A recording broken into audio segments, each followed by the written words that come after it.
కన్యా రాశి వారికి ఈ వారంలో శుభయోగాలు ఏవైనా అనుకూలించే సూచనలు ఉన్నాయా అండి?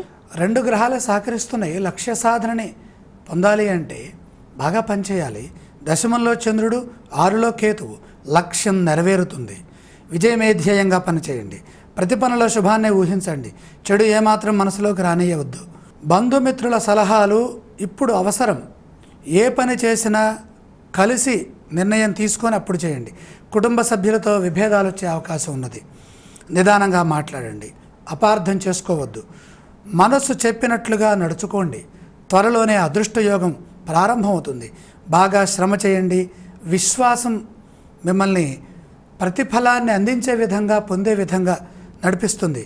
పనులు నిదానంగా ఫలితాన్ని ఇస్తాయి. నిదానంగా పనులు ఫలిస్తున్నాయి కాబట్టి ఆ పనులు పూర్తి కావేమో, ఇంకా ఆలస్యం అవుతాయేమో అనేటటువంటి ఆలోచన విధానంతో వాటిని మధ్యలోనే ఆపేయవద్దు. చక్కగా పనిచేయండి. ఇవాళ కాకపోతే రేపైనా సరే ఆ పనులు పూర్తవుతాయి. ఈ రాశి వారు పఠించవలసిన స్తోత్రాలు ఇవ్వండి. విష్ణునామాన్ని స్మరించాలి. ఆలయ సందర్శన క్రమంలో ఏ దేవీ దేవతలను దర్శిస్తే మంచిదంటారు? విష్ణు సహస్రనామం చదువుతున్నాం కాబట్టి విష్ణునామం చేస్తూ విష్ణు దర్శనం చేస్తే ఫలితం ద్విగుణీకృతం అవుతుంది. ఈ రాశి వారు చేయవలసిన దానాలు ఇవ్వండి. ఇక్కడ విష్ణు గ్రహం ఏది? బుధుడు. బుధుడు అష్టమంలో ఉన్నారు. పెసలు తప్పనిసరిగా దానం చేయాలి.